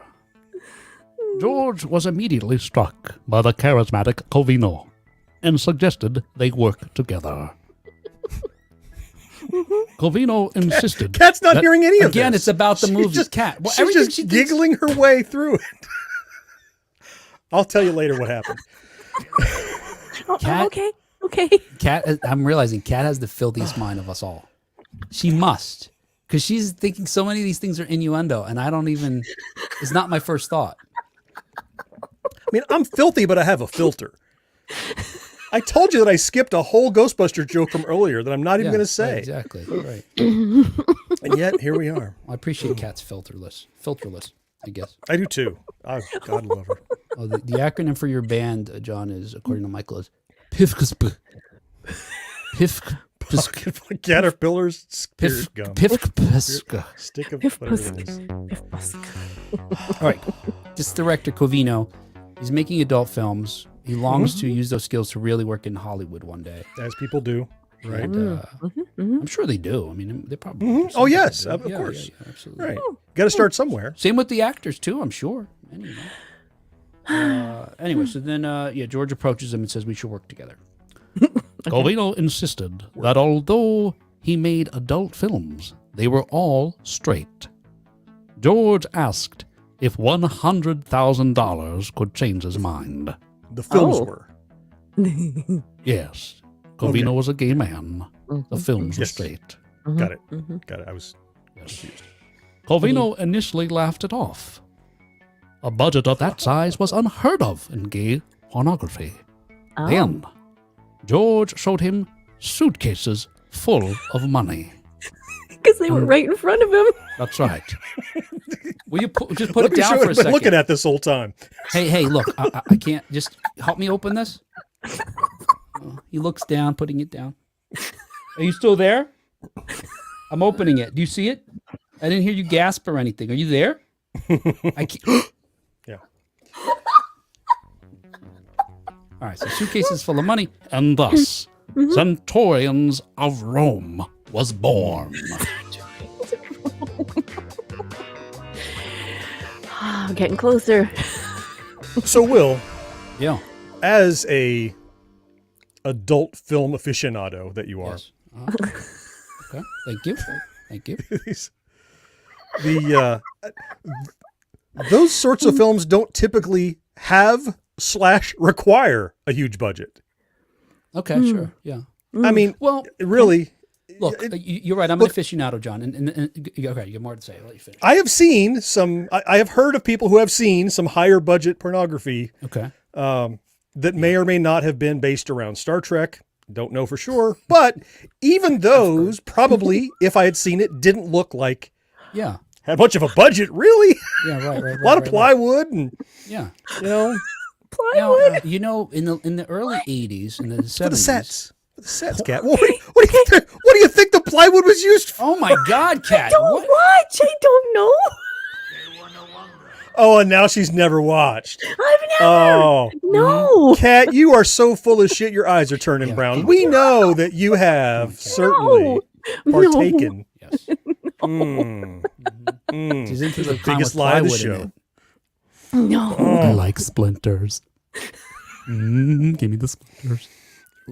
Yeah, but John, you know what I was thinking? What I'm thinking of is guesses, in the '70s and '80s, and I've seen some of this vintage board. They made it like movies. They made it like they could seem like legitimate films, but for the fact there's a lot of scenes where people are just doing it. But there's only one Caligula, really. I mean, that's only really been done once, and there's a reason for that. It didn't get its money back because of the audience limitation. And anyway, Right? Well, yeah, I think we're wasting George's money, quite honestly. yeah. Okay, but hey, we'll see. Should have given more to Jimmy Carter and skipped the Centurions. We'll see. This might be a Godzilla Kong thing, and this guy's making Thundercats in a few years. It launched a franchise. Yeah, I never know. Centurions of Rome 3 Owl in says 3D. Little Chaplin mustache. Yeah, that's how you pull that. That's how you write that off, right? Like, why do you have it? right. It's Chaplin. I love Chaplin. Oh, there you go. Right, yes, that's right. Looks like a caterpillar. When George proposed a classy big budget porn movie, Covino was happy to oblige. Covino concocted a story in which 2 Romans, during the reign of Caligula, are sold into slavery and must plot to earn their freedom by any means possible. Oh. With generous financial backing from George, which grew to over $150,000. Jeez. Covino assembled a cast and crew of veterans of their various trades. Shooting the film. Shooting would take place over 2 weeks in Nyack and New York City, with landmarks like the New York Stock Exchange and Customs House serving as backdrops. I'm guessing because of the Greco-Roman architecture, maybe, of those buildings. Oh, okay, all right. Certainly. Yeah. Yeah.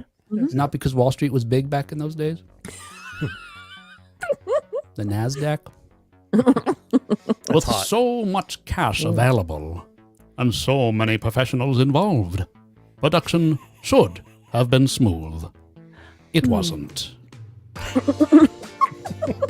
But there was Now- It mud. was rough. You know, Just how, you know how I right. try to work jokes Oh. into these things sometimes if they're obvious and not terribly I effective. had noticed. Not this one. Other one. Okay.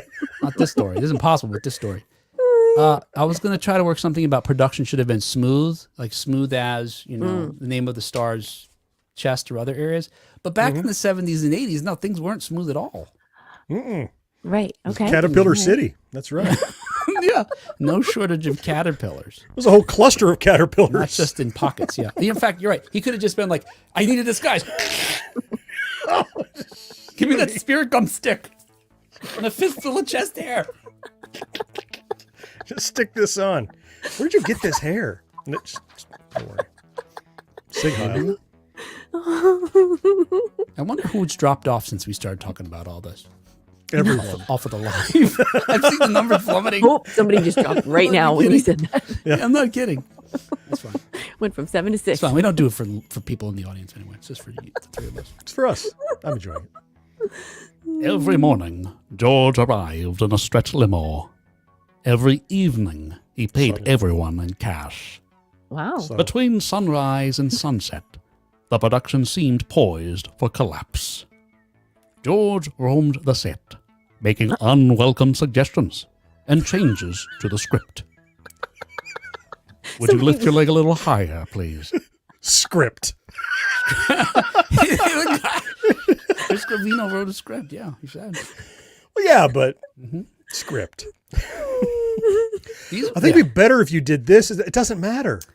you know, It's all just a way to get to this scene. That's all we're doing. yeah, but you know, John, again, maybe you haven't seen a lot of vintage porn. Back then, that's what it was. They thought they were making high art, and then people would have sex. You know, I mean, they were scripted. Nowadays, you're right. It's just I don't know if they have. Do they have? I guess they probably have stuff with long, more extended type stuff. I would like to personally thank you for assuming that I've not seen much vintage porn. Well, I'm grateful. just based on your comments, yeah, I don't know. I'd like to be able to thank him for that too, but you guys don't believe me. I'm not saying anything about you. Oh yeah. When you click and it's 4:3 aspect, here we go. I mean, some of the best stuff. That's all I'm Oh saying. yeah, there you go. Oh, what? There you go. A little grainy Yeah, that's right. I watch it for the green. Yeah, aesthetics. it's like turned to vinyl. Exactly. Like the grooves in the vinyl. Every morning, blah blah blah blah blah. Where was I here? Oh, I'm telling you about how things were kind of a disaster on the set. He was poorly. annoying. Yeah. He was a pest. Right. He's telling me. Changes Sometimes to the script. George disappeared with one of the performers, Oh. Oh. bringing production to a halt. It's a rehearsal. What? I was giving him script notes. Right. What if we tried it like this? Yeah, let's try it like this. No, I don't buy it. That's Doesn't the seem one. real. Oh, That's there you the go. one. That's the spot. At one point, a set collapsed because a crew member leaned on the wrong pole. Oh, plywood. It's a plywood pole. That's not a pole. Sorry, I thought that was a pole. I didn't mean to lean on it. Just saying what everybody's thinking. Actors with no training were forced to film scenes on horseback.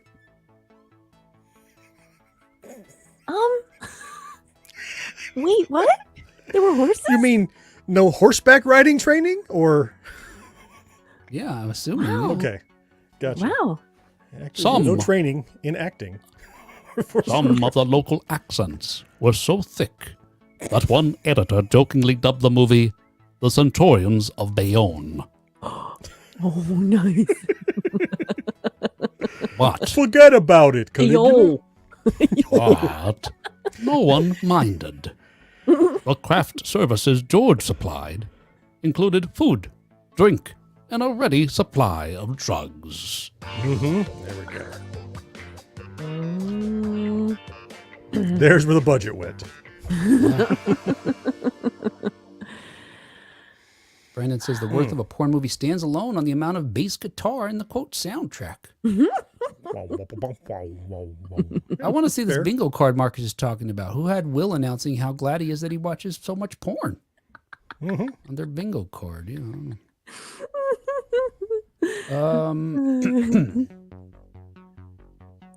After 2 weeks of filming, George threw a wrap party at the underground nightclub in New York City. Oh. The swag, cocaine, and marijuana. In an example of life imitating art, the gathering quickly degenerated into an orgy that would have made Caligula blush. Who's Caligula? I've heard that 3 times now. What is Caligula was like, "That's too much. You've gone too far." Yeah. Kat, put that on your movie watch list. There And you then go, you'll find Kat. out. Yes. It's a historical account. You can watch it. It is. Documentary.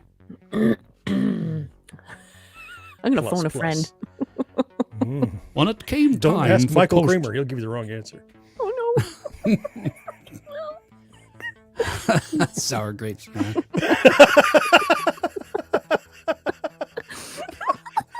When it came time for post-production, director Chris Covino only had a small amount of George's money left. Oh. But calls to his mysterious financier went unanswered.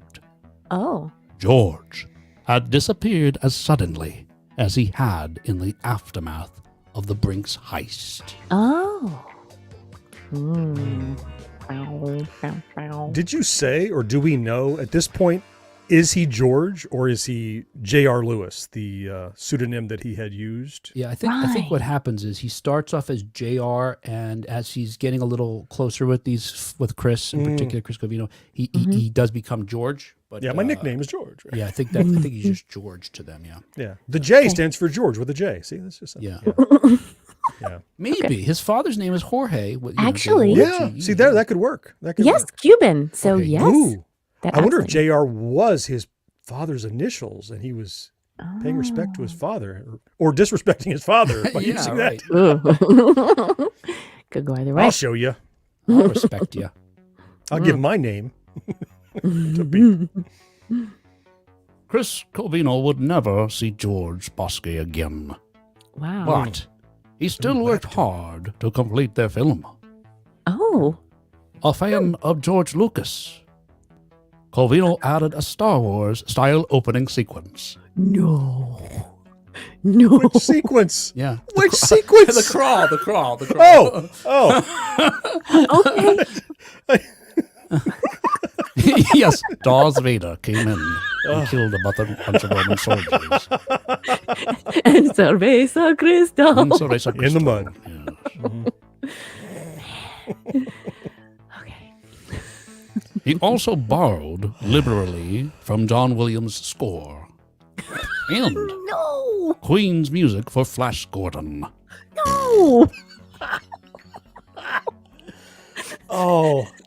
This is a blender full of shit shake just mixing up here. Man. Mud. Centurions of Rome, which incidentally was misspelled. Uh-oh. That Rome? bugs me right there.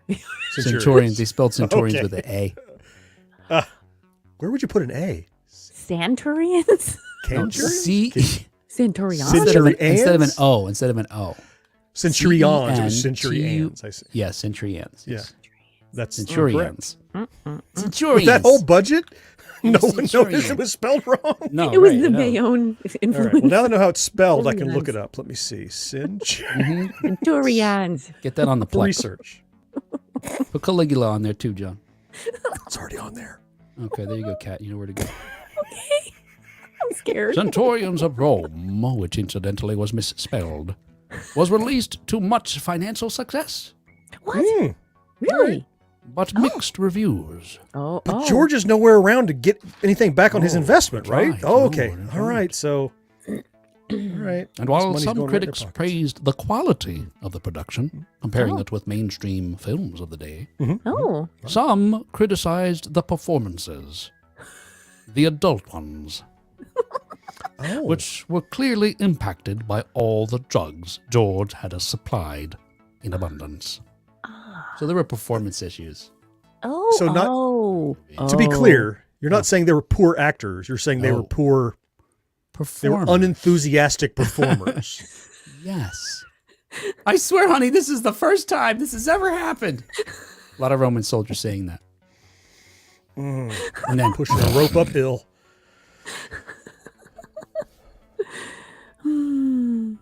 And there were the horses.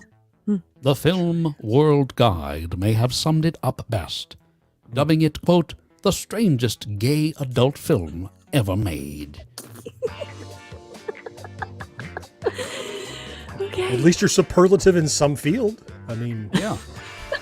Put that on the poster. right. Put a little starburst on the corner. Yeah. Strangest. Strangest ever. I mean, Flash. Oh. Imagine that in the middle of the movie. it was flesh. Yeah. Flesh. Well, there was Flesh Gordon. Remember that? That was No, I mean, no, I do not, actually. that came out around this time too. Oh no. Do tell. It's the first time hearing of it. I only saw very little of it. I was a confused child that didn't have the reading skills necessary to watch the correct film. Oh. You spell it with an A? Yes. While George had been living his life openly, he still kept many secrets.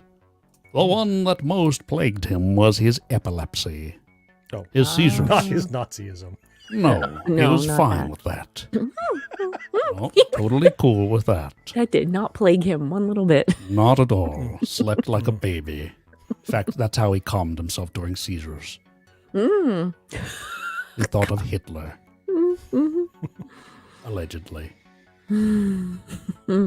His seizures were getting worse, both in frequency and intensity. Fearing being alone when struck by a terrible attack, George thought back on the best time in his life, his time with Carl. In truth, despite the debaucherous adventure, George continued to think about Carl during the prior 15 months. He still hoped to reconcile. So, in November of 1981, George returned to the literal scene of the crime, Uh-oh. San Francisco. Oh, wow. Ill-advised. Mm. All right, we're nearing See what kind of trouble love can get you into? Yeah. Yes. Yes, yes. Kat says it like she knows. Oh, God. The time that I Oh, yes. was on the lam. You're and finding out preaching to the porn- choir, John.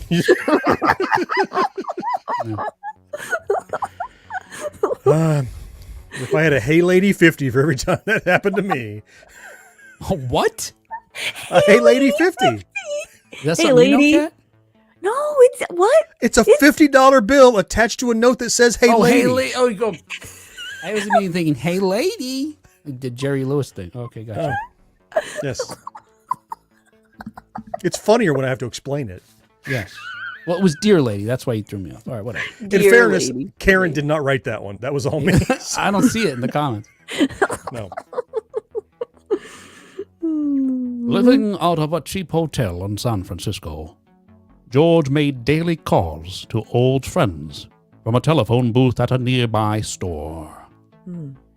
Like the manhunt to find George, however, Carl had left no trace. Oh. George was unaware that his old love had moved to Texas. Oh. Then, Okay. on the evening of November 22nd, 1981, with as little drama as when he walked away with $1.85 million,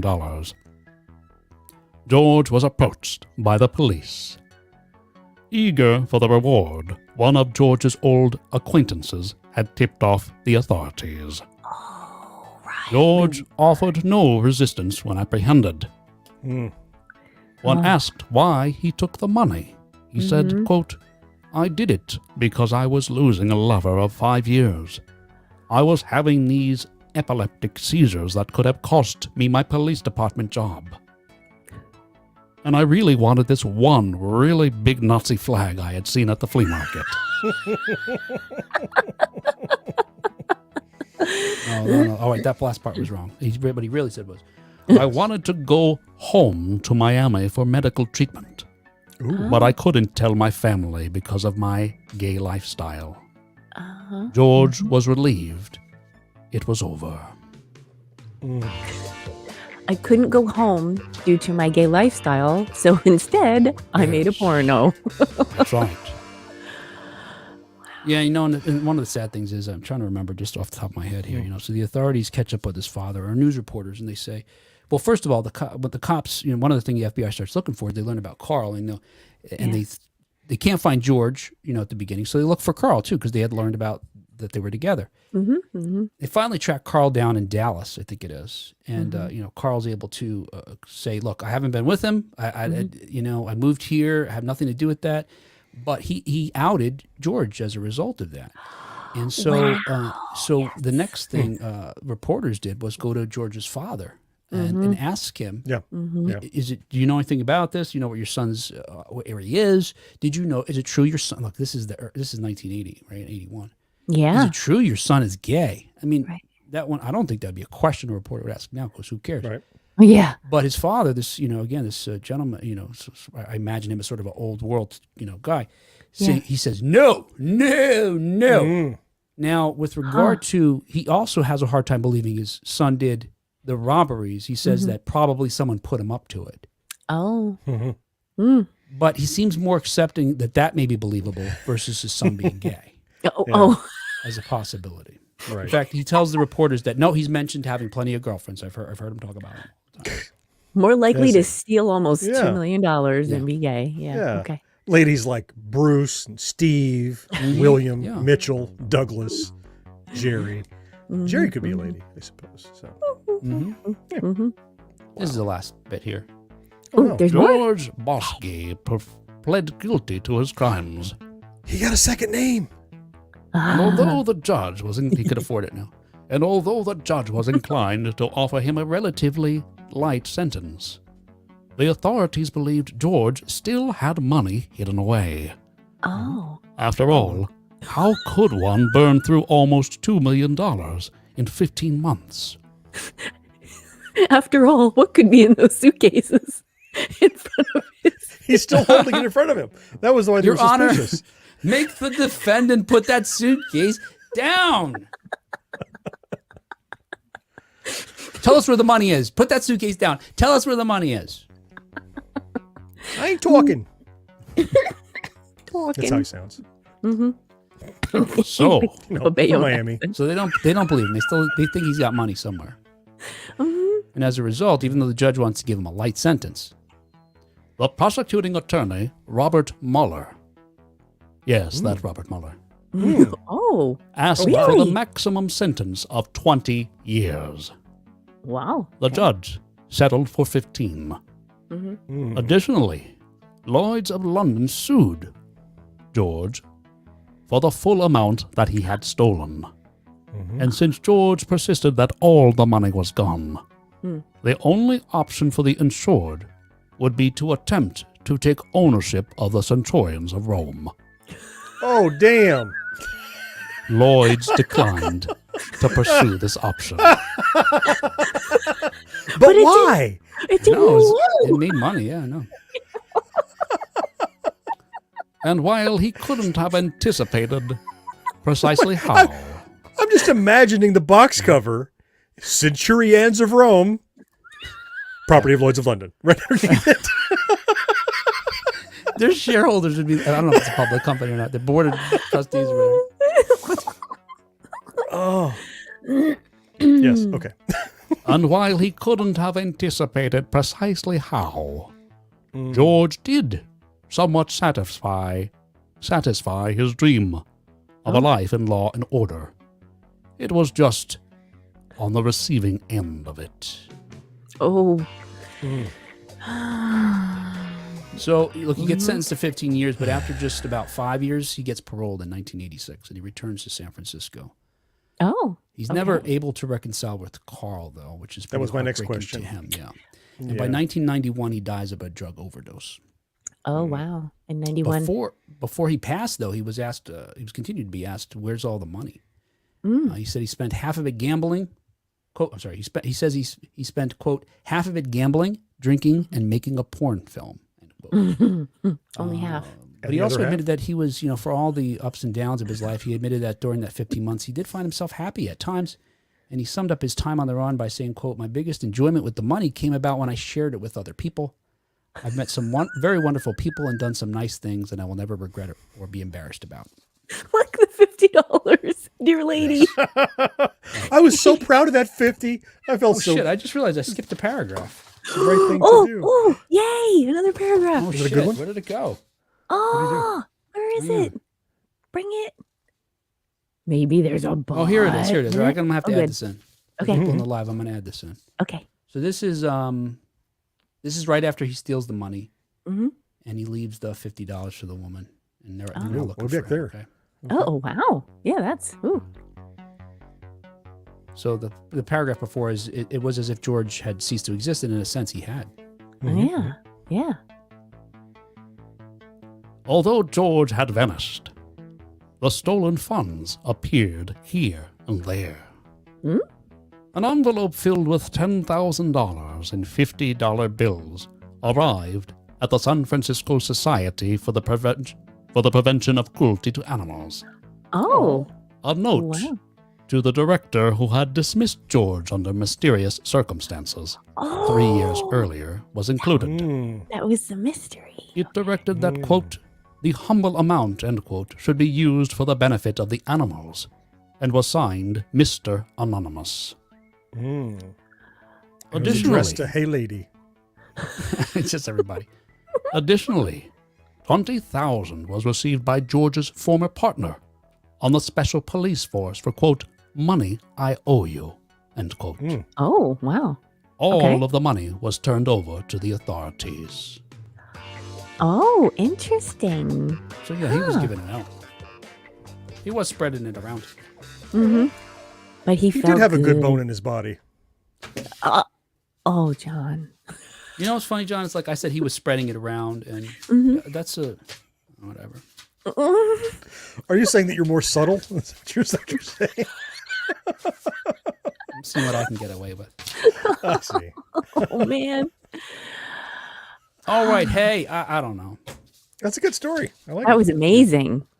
Interesting. That was just what I needed to hear. that precise thing. You didn't know it, so you heard it. You couldn't have. Hey, So, special thanks. Yeah, Kat, you know what a porno is, though, right? You've never seen one, you claim. Okay, You're aware of the concept.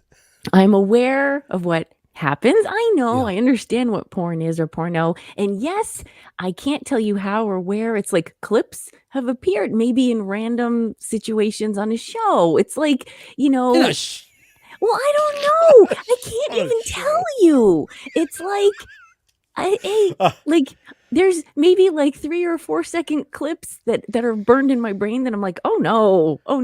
But I have never. I've never been like, oh, I'm going to do this now. But I mean, out of curiosity, even. Yes. I mean, you're aware of how the internet works now, right? I mean, it's available.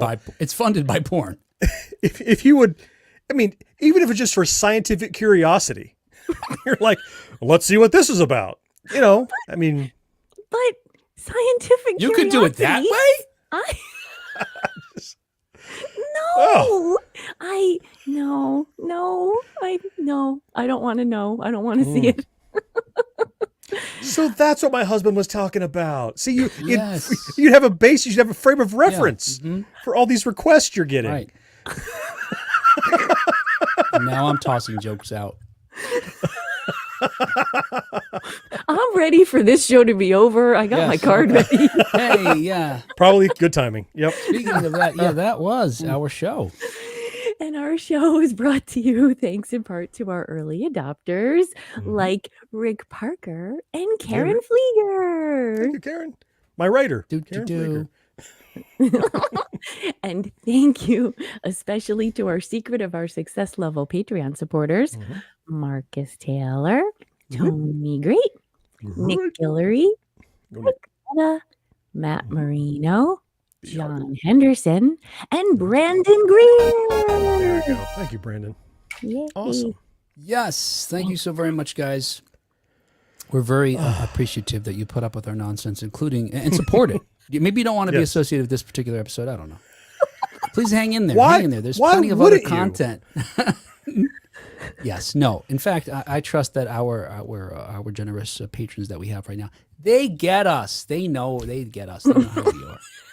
They do. Seriously, I do believe that. They've got it. I do too. And very grateful for that. Hey, if you'd like to join those folks and help us keep the show going week after week, please go to patreon.com/1980s now.